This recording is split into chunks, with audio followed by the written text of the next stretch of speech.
台南推动金纸呢集中烧的政策，108年就启动全国头一座专用炉，不过却是烧袂起。调机关就问讲呢，对这天公生清明到搭特别5日这路，一寡金纸是蹲干那山呢，甚至有一寡是放到山谷。也发现讲呢，民众过往了后火化，无扣入去黄金红啊，这骨油啊，竟然是交予环保局再去含粪扫放做伙，要求市政府爱赶紧改善。已经到了谷底。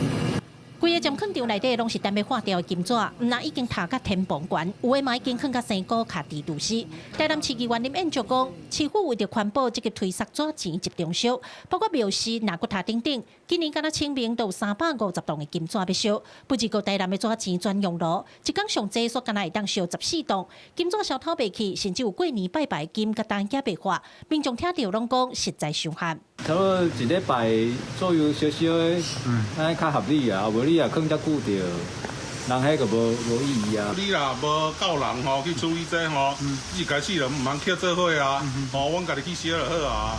啊，你清明金甲我放甲变过年。那金纸即个亲像山，议员烦恼可能到7月半普渡嘛烧袂完，也有先人火化了后的骨头区，民政局甲无扣入金刀红的骨油啊，交予环保局处理。不过落尾煞是再去甲粪扫水沟啊土坑做伙，议员去噗噗讲，这款做法有谁会当接受？民政局你爱甲伊扣互清气，你无你就甲加做护肤，啊了去甲树葬做伙。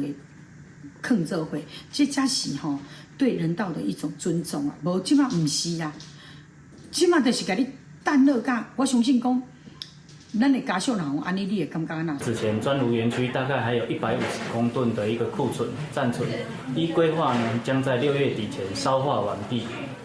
那至于未入瓮剩余遗骸的处理，民政局呢将另觅专区来进行一个处理。市府强调，未来先人骨头区要搁交予环保局处理，而纸钱集中烧的部分，会伫6月底进前处理好势。南山公墓殡葬专区嘛准备要正式环保金炉来倒烧。记者李新武、柯家族、柯超雄台南采访报道。